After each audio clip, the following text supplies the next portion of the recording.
hal yang ku rindu,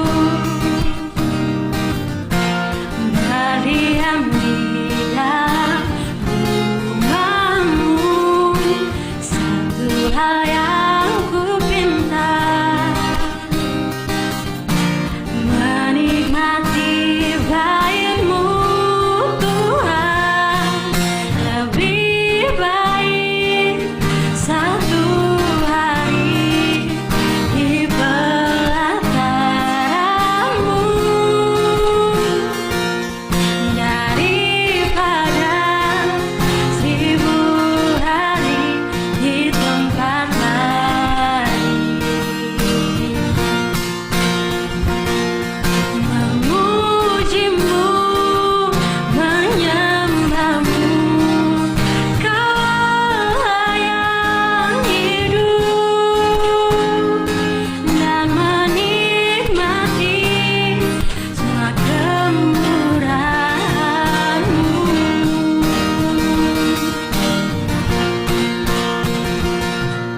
Lebih baik satu hari di pelataranmu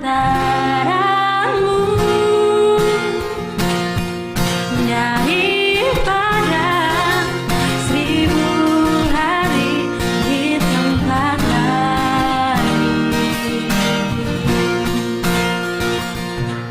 Memujimu, menyembahmu, Kaulah yang hidup, dan menikmati semua kemurahan-Mu.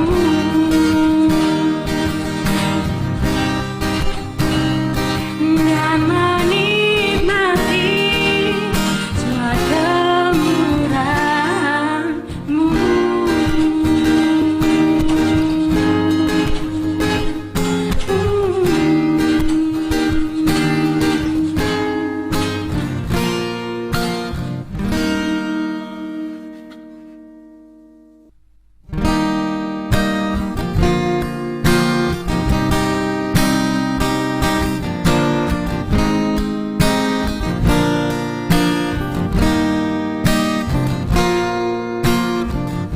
Terbatas kuasa-Mu Tuhan, semua dapat Kau lakukan. Apa yang kelihatan mustahil bagiku, itu sangat mungkin bagimu. Tak terbatas kuasa-Mu Tuhan, semua dapat Kau lakukan. Apa yang kelihatan mustahil bagiku, itu sangat mungkin bagimu. Di saat ku tak berdaya, kuasa-Mu yang sempurna.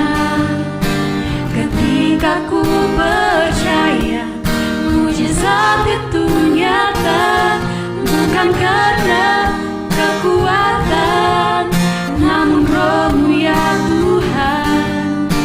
Ketika ku berdoa, mujizat itu nyata.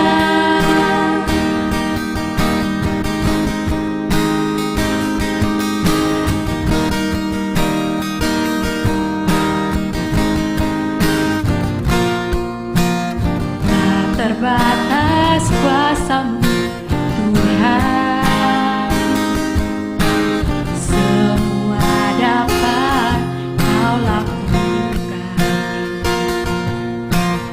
Apa yang kelihatan mustahil bagiku, itu sangat mungkin bagimu.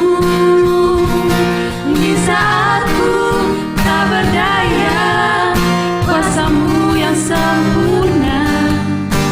Ketika ku percaya mujizat itu nyata.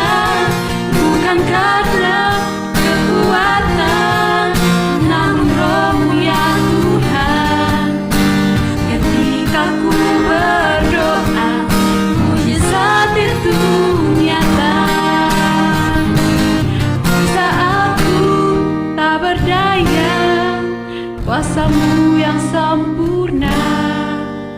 Ketika ku percaya mujizat itu nyata, bukan karena kekuatan, namun Roh-Mu ya Tuhan.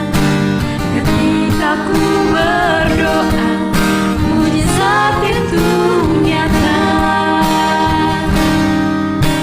Ketika ku berdoa, mujizat itu nyata.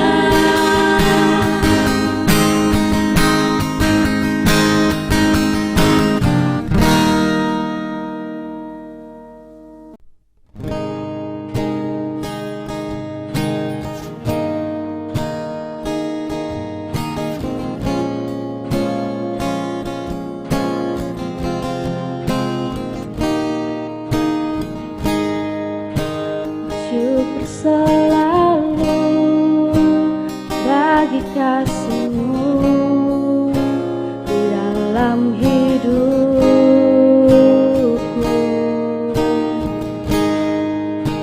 dan takkan ku ragu atas rencana-Mu untuk masa depanku.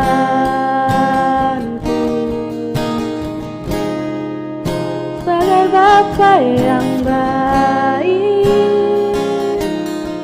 takkan pernah Kau melupakanku. Sebagai Bapa yang sangat baik, takkan pernah Kau meninggalkanku.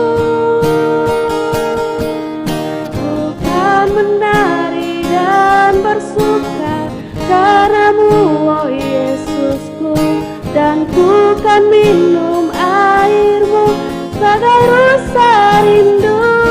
Selalu ku hidup dalam-Mu dan hidup-Mu di dalamku, oh Yesusku.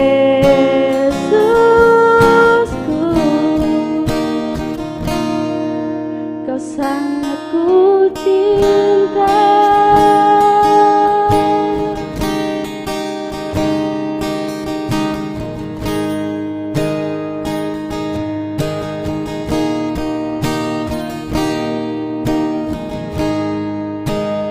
Syukur selalu bagi kasih-Mu di dalam hidupku.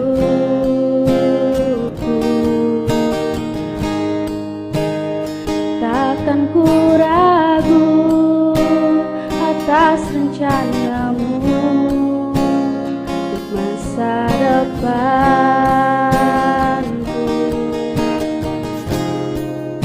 Sebagai Bapa yang baik, takkan pernah Kau melupakanku. Sebagai Bapa yang sangat baik, takkan pernah Kau meninggalkanku. Bukan menari dan bersuka karena-Mu, oh Yesusku, dan ku kan minum air-Mu sebagai rusa rindu. Selalu ku hidup dalam-Mu dan hidup-Mu di dalamku, oh Yesusku. Kau sangat ku cinta.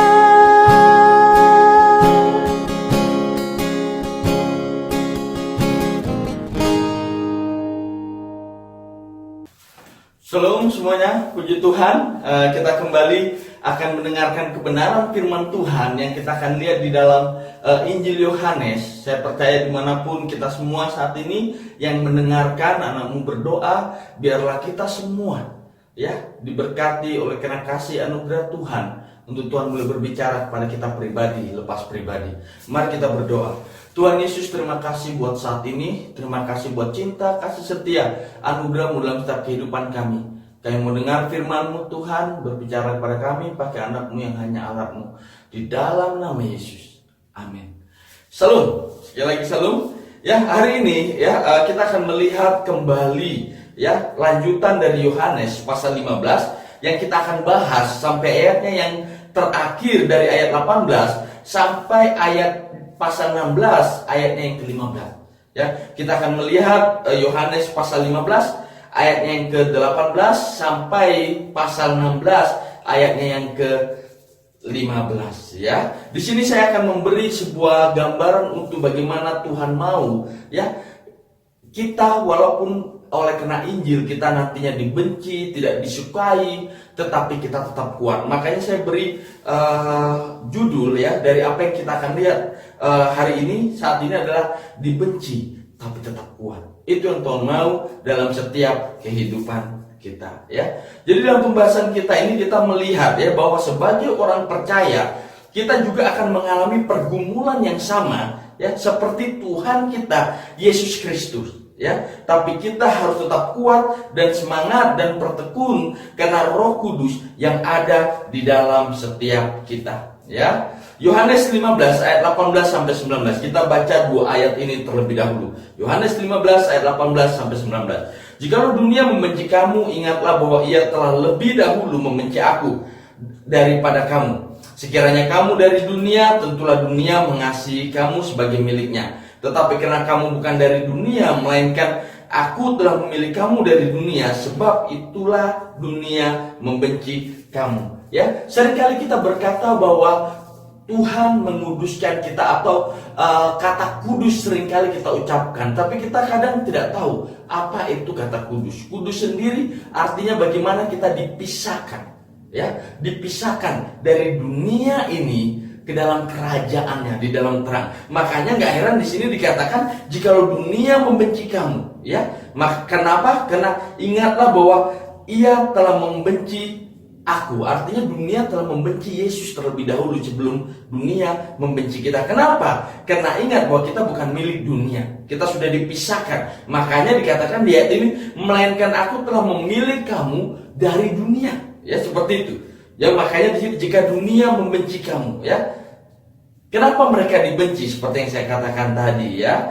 Bukan karena jadi orang percaya, orang Kristen ya dibenci di dalam teks kita ini bukan karena kejahatan mereka atau moral mereka yang tidak baik, tetapi di sini lebih jelas bahwa tentang penganiayaan, kebencian yang diberikan pada mereka. Kenapa? Karena mereka adalah murid-murid Yesus. Karena mereka percaya kepada Yesus, melakukan perintah Tuhan ya dan meneladani Yesus Kristus. Ya, mereka memberitakan Injil ya Yesus kepada dunia, dan dunia tidak senang, dunia terganggu dengan itu. Ya, jelas sekali ya. Karena kita tahu bahwa penguasa dunia ini ya bukan pemilik ya, penguasa dunia ini kita tahu dikuasai oleh kegelapan ya, sehingga waktu terang itu datang ya, Yesus Kristus itu Tuhan kita ya, mereka tidak suka, tidak nyaman. Dan ini kenapa kita dibenci, karena kita memberitakan Yesus pada dunia yang dikuasai oleh kegelapan. Ya, kita kenal, kita memberitakan terang itu. Siapa itu? Yaitu Yesus Kristus yang ada di dalam kehidupan kita ya. Dan karena pemberitaan Injil kita itulah ya, karena pemberitaan Injil itulah bahkan kita lihat bahwa Yesus sendiri dia dibenci ya, dia terlebih dahulu dibenci ya. Untuk apa? Karena menyelamatkan kita, menyelamatkan saudara dan saya secara pribadi. Jadi kita bisa apa? Kita bisa pelajari apa dari sini? Yang pertama, kalau kita dibenci karena kita memberitakan Injil, ingatlah bahwa Yesus Tuhan kita terlebih dahulu dibenci untuk saudara dan saya. Dan yang kedua, sebagai orang percaya, jangan sampai kita dibenci karena dosa atau tindakan amoral yang kita lakukan, tetapi kita dibenci karena terang kita membawa pertobatan pada banyak orang. Ya, bagaimana kita dibenci karena kita tahu bahwa kita tetap memberitakan yang benar di dunia yang gelap ini. Ya, seperti itu. Terus dikatakan di sini di ayat tetap di ayat yang ke-18 sampai 19 ada, aku telah memilih kamu dari dunia.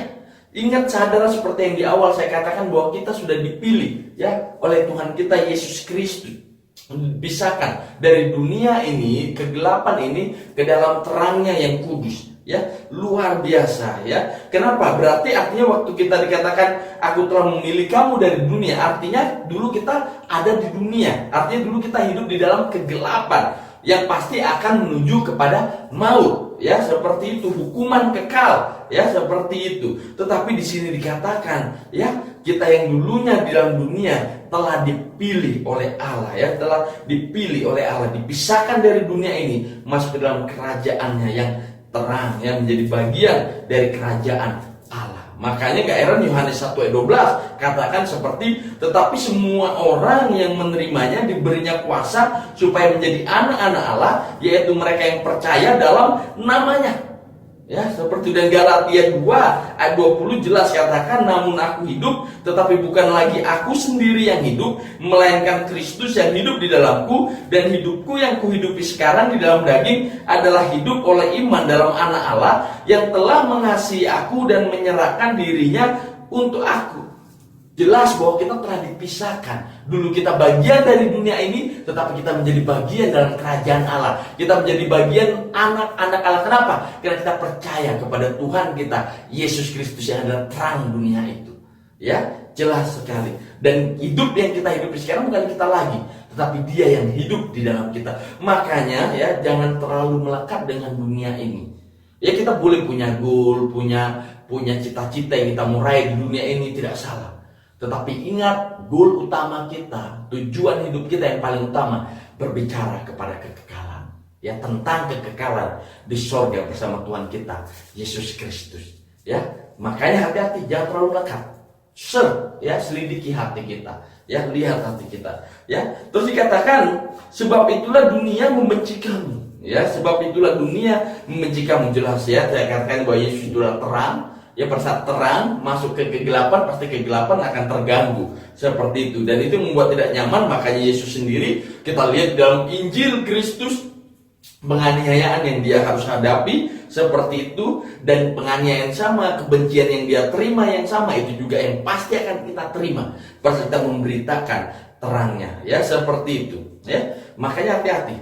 Ya, sekali lagi, kita memang dulu bagian dari dunia ini, tetapi sekarang ada di dalam kerajaan Allah. Sejak kita menaruh iman percaya kita kepada Yesus kita, Tuhan kita Yesus Kristus. Kenapa? Kalau kita coba menjadi sahabat dunia, berarti kita menjadi musuh Allah. Jelas, Yakobus 4 ayat 4 katakan, hai kamu orang-orang yang tidak setia, tidakkah kamu tahu bahwa persahabatan dengan dunia adalah permusuhan dengan Allah? Jadi barang siapa tidak menjadi sahabat dunia ini, ia menjadikan dirinya musuh Allah. Wow. Ya, pilihan ada di tangan kita. Ya, kita mau melekat kepada dunia ini, atau kita serahkan iman percaya kita kepada Kristus yang adalah terang itu. Ya, untuk hidup kita menjadi terang. Ya, dan akhirnya sama seperti Kristus, karena hidup kita menjadi terang. Ya, akhirnya orang-orang yang dalam kegelapan merasa terusik, terganggu, dan kita harus siap. Tetapi nanti di ayat-ayat berikutnya kita nggak sendirian. Ya, ada kekuatan yang memampukan kita nantinya untuk terus berjalan di dalam terang kemuliaan Tuhan. Ya, ayat yang ke-20 sampai 21. Ingatlah apa yang telah kukatakan kepadamu, seorang hamba tidak lebih tinggi daripada tuannya. Jikalau mereka telah menganiaya aku, mereka juga akan menganiaya kamu. Jikalau mereka telah menuruti firmanku, mereka juga akan menuruti perkataanmu. Tetapi semuanya itu akan mereka lakukan terhadap kamu karena namaku, sebab mereka tidak mengenal Dia yang mengutus aku. Wow, di sini jelas ya. Bagaimana mereka menganiaya orang percaya itu karena Yesus, menjadi pengikut Yesus.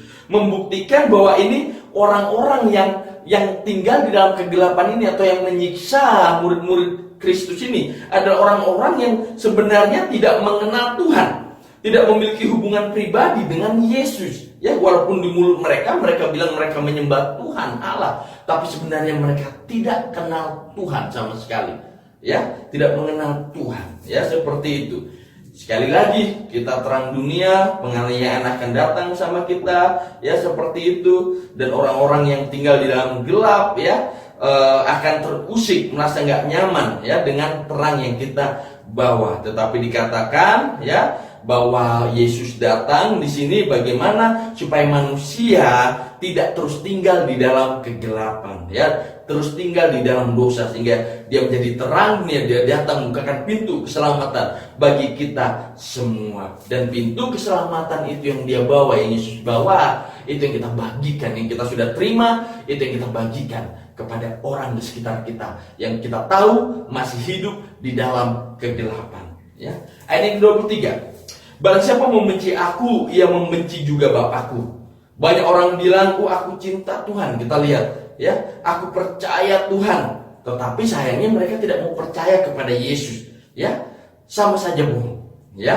Kenapa? Karena orang yang bilang mengasihi Bapa harusnya mengasihi Tuhan Yesus juga. Kita bisa lihat, ya, beberapa kita lihat ada saksi Yehova, ya, yang mengaku menyembah Allah yang benar, Yahweh, ya, tetapi mereka tidak mau percaya kepada Yesus Kristus sebagai Tuhan dan Juru Selamat, ya. Sangat menyedihkan. Dan banyak lagi kita lihat mereka menyembah kepada Allah, ya, yang benar, mengaku menyembah kepada Allah yang benar, tetapi sayangnya mereka tidak percaya kepada Yesus, dan itu sama saja bohong, ya, seperti itu, ya. Karena dikatakan barang siapa membenci aku, ia membenci juga Bapakku, ya. Ada kesetaraan di sini yang kita bisa lihat. Ayat yang ke-24 sampai 27. Sekiranya aku tidak melakukan pekerjaan di tengah-tengah mereka yang tidak pernah dilakukan orang lain, mereka tentu tidak berdosa. Tetapi sekarang walaupun mereka telah melihat semuanya itu, namun mereka membenci baik aku maupun Bapakku, tetapi firman yang ada tertulis dalam kitab Taurat mereka harus digenapi. Mereka membenci aku tanpa alasan. Jikalau penghibur yang akan kuutus dari Bapa datang, yaitu Roh kebenaran yang keluar dari Bapa, ia akan bersaksi tentang aku, tetapi kamu juga bersaksi karena kamu dari semula bersama-sama dengan aku. Wow. Di sini beberapa penafsir berkata, ya, jelas di ayat 25 dikatakan bahwa jika tetapi firman yang ada tertulis dalam kitab Taurat mereka harus digenapi. Kitab yang mana ini? Beberapa penafsir berkata dia mengutip di dalam Mazmur 35 ayat 19, Mazmur 69 ayat 5, ya, dan mungkin juga Mazmur 109 ayat 3, dan menyatakan bahwa ayat itu tergenapi di dalam dirinya. Karena memang kita lihat bahwa bagaimana orang-orang sangat membenci Yesus Kristus. Ahli Taurat, orang Farisi, mereka sangat membenci Tuhan kita Yesus Kristus, dan sampai mereka pada akhirnya membawa Yesus, ya, untuk apa? Kita lihat bagaimana Yesus disalibkan, ya, dia mati di atas kayu salib buat saudara dan saya, dan memang semuanya itu harus tergenapi, ya. Ayatnya ke-26, ya. Di sini dikatakan, ya, di bagian terakhir ini, tapi kamu juga harus bersaksi karena kamu dari semula bersama-sama dengan aku. Ya, ini jelas sekali. Ya, ini hal yang sangat penting yang saya ingin kita lebih dalami, kita ingin lakukan, ya, setiap kita terpanggil untuk melakukan ini. Apa itu? Ya, yaitu penginjilan, untuk kita menjadi saksi Tuhan. Ya, seperti itu, penting sekali. Kenapa dikatakan kalau di ayat ini jelas bahwa pada saat Yesus berkata, karena kamu dari semula bersama-sama dengan aku. Ini untuk menguatkan bahwa murid-murid Tuhan Yesus yang selalu bersama-sama dengan dia selama pelayanannya di bumi, ya, untuk memiliki otoritas yang diberikan oleh Tuhan Yesus sendiri kepada mereka untuk menjadi saksi, ya, bahwa mereka benar-benar adalah bagian dalam kerajaan Allah. Ya, dan dalam kehidupan kita juga orang percaya kita harus menyadari, ya, kita dipanggil di dalam kerajaannya. Ya, kita orang-orang yang dipilih karena kita percaya kepada Tuhan kita Yesus Kristus. Dan ini menjadikan kita juga saksi Tuhan. Ya, apa yang saudara terima, saudara harus bagikan. Keselamatan yang saudara terima, saudara harus bagikan. Ingat apa yang Yesus katakan sebelum dia terangkat ke surga. Dia memberikan sebuah amanat agung, ya. Dia memberikan sebuah amanat kepada kita semua, kepada murid-muridnya, apa? Pergilah, jadikanlah semua bangsa muridku, ya. Dan itu juga yang harus kita lakukan untuk memberitakan Injil Tuhan, ya, seperti itu.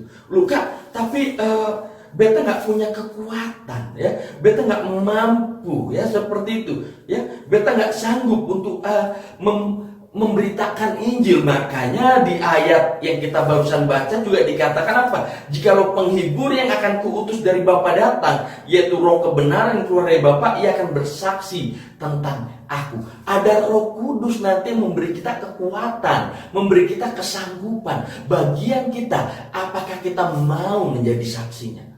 Ya, menjadi saksi juga berkata bukan hanya bicara soal kita berkata keluar pergi ke taman, pergi ke bus umum atau kemanapun dia pergi dan menyaksikan Kristus. Dan itu memang iya.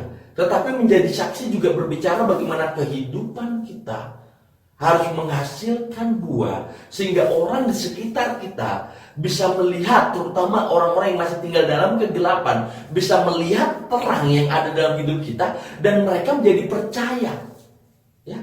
Dan mereka bisa bertobat dan percaya menyerahkan hidup mereka kepada Kristus Yesus. Ya. Itu pentingnya bagaimana sebagai orang percaya untuk kita benar-benar berjalan dalam kebenaran firman Tuhan. Dengan kemampuan dari Roh Kudus yang Tuhan sudah berikan dalam kehidupan saudara dan saya. Dan itu kembali bagaimana keputusan kita setiap harinya, ya. Setiap harinya keputusan kita untuk mau dipimpin oleh Roh Kudus, Tuhan itu sendiri yang ada dalam kehidupan kita, atau mau dipimpin oleh kedagingan kita. Dan kalau kita mau dipimpin oleh Roh Kudus, percayalah, hati Tuhan selalu untuk jiwa-jiwa yang terhilang, orang-orang yang masih tinggal dalam kegelapan, dan Tuhan rindu untuk memakai kita untuk menjadi alatnya, menjadi saksi. Walaupun seperti yang tadi dikatakan oleh Tuhan kita Yesus sendiri, ya, menjadi saksi tidaklah mudah. Sama seperti Kristus, tidaklah mudah. Bagaimana dia dibenci, dihina, disiksa, dan begitu juga Yesus katakan demikian juga kamu, ya, seperti itu.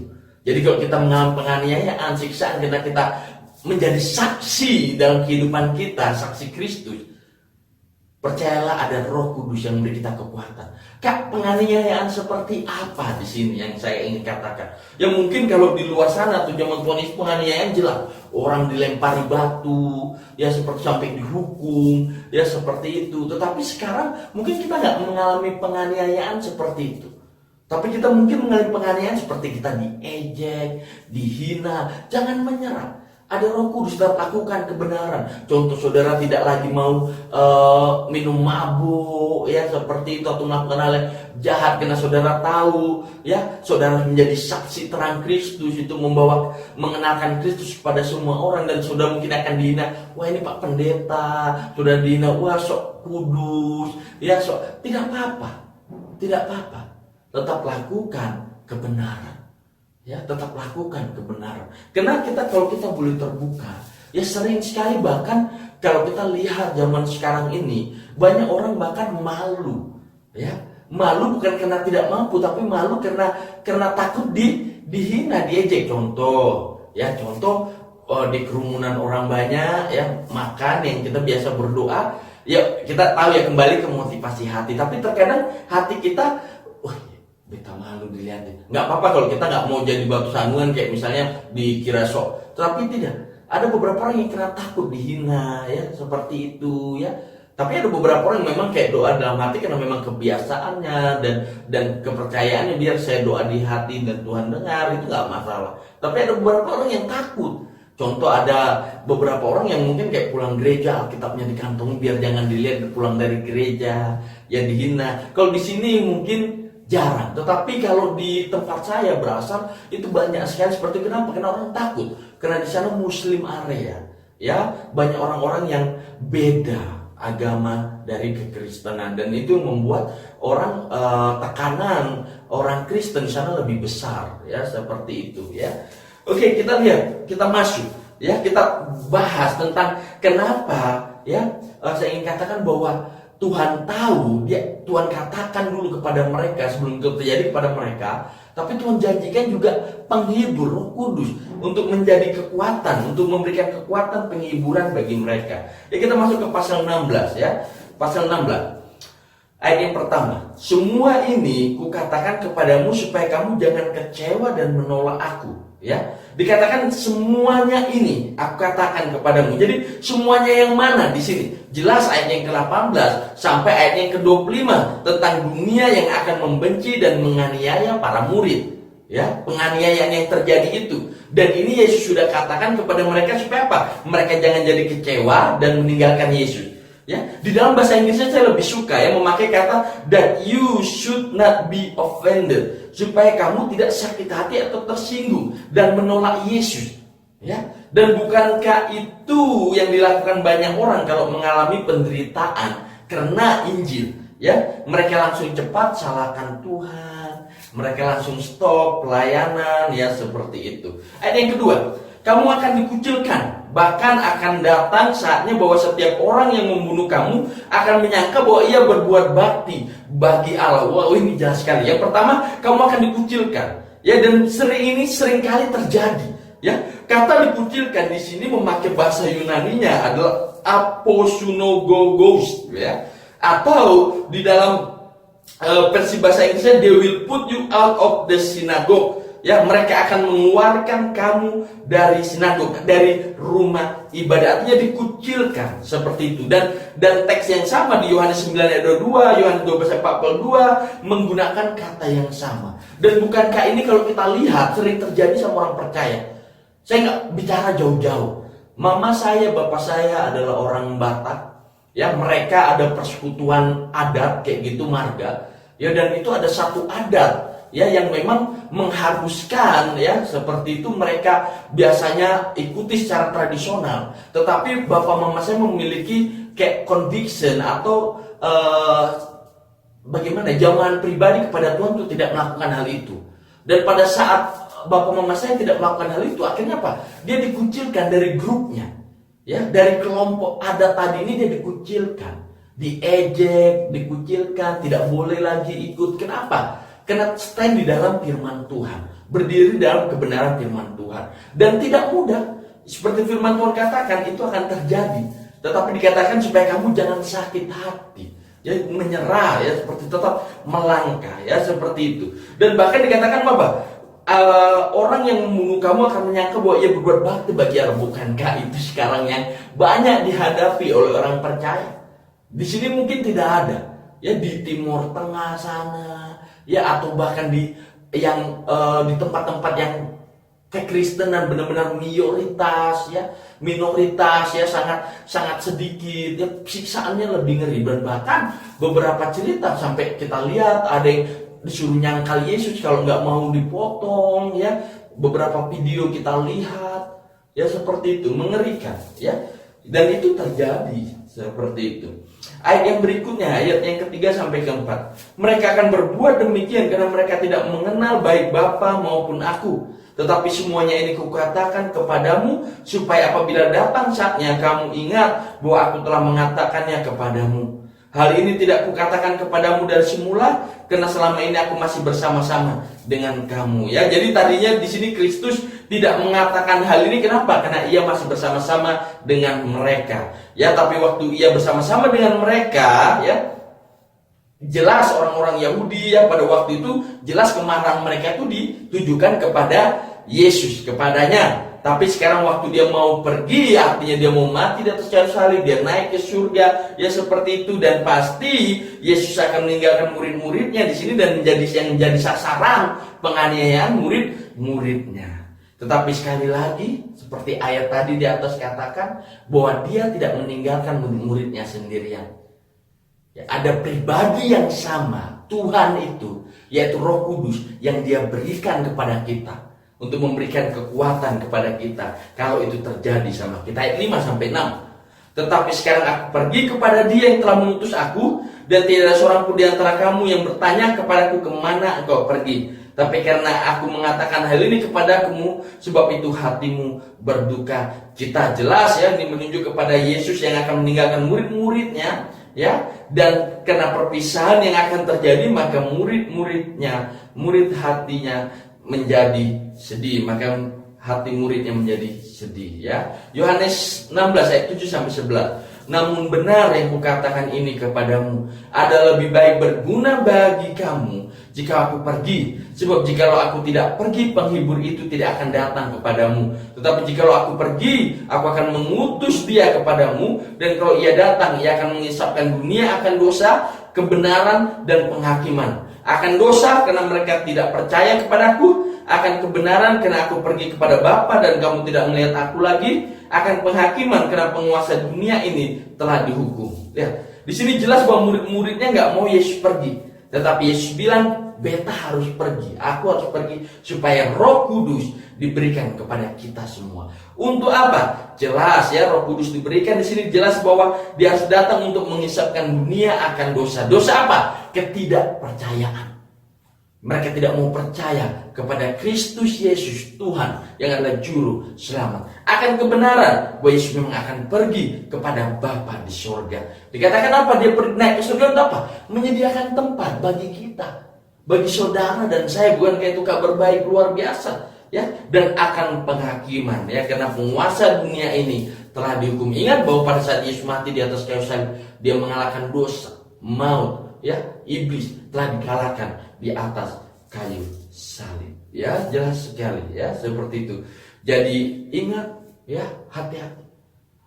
Bagi saudara ya, mungkin saudara-saudara kita yang kita kenal yang masih menolak Yesus sebagai Tuhan Selamat, doakan mereka terus. Minta Tuhan untuk menjamah hati mereka, atau minta Tuhan untuk menjamah hati kita, untuk merangkul mereka, untuk memberitakan Injil kepada mereka. Karena mereka adalah orang-orang yang tinggal dalam gelap, dan dikatakan bahwa orang yang di luar dari Kristus sudah ada di dalam penghakiman. Ya, apakah saudara mau orang-orang yang terkasih, yang saudara sayangi, ada di dalam penghakiman, penghukuman?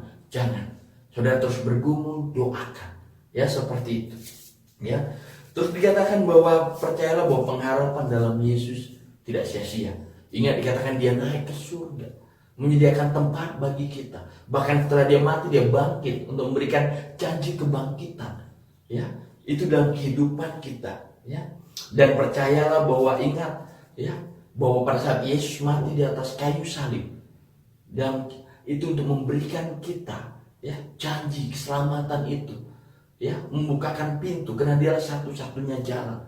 Dan pada saat kita sudah percaya miliki itu semua, dan kita beritakan terang itu yang ada dalam kehidupan kita, mungkin kita juga akan dibenci, mungkin kita juga akan menderita penganiayaan karena orang-orang yang membenci terang ini. Tapi jangan menyerah. Kenapa? Karena ada Roh Kudus yang bersama dengan kita. Ya, Roh kebenaran itu. Ayat 12-13. Masih banyak hal yang harus kukatakan kepadamu, tetapi sekarang kamu belum dapat menanggungnya. Tetapi apabila ia datang, yaitu Roh kebenaran, ia akan memimpin kamu ke dalam seluruh kebenaran. Sebab ia tidak akan berkata-kata dari dirinya sendiri, tapi segala sesuatu yang didengarnya, itulah yang dikatakannya. Dan ia akan memberitakan kepadamu hal-hal yang akan datang. Ya, dikatakan kenapa mereka tidak dapat menanggungnya di sini.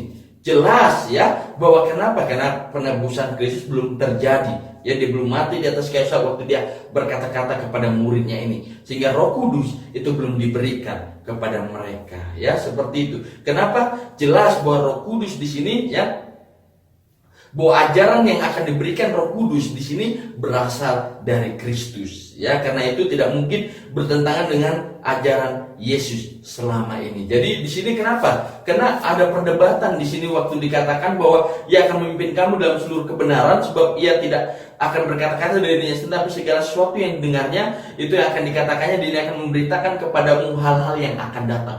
Banyak penafsir atau banyak orang yang memakai ayat ini untuk membawa kesesatan. Kenapa? Jadi kita lihat bahwa Roh Kudus ya akan memberikan hal yang akan datang. Artinya akan terus nambah-nambahkan hal baru.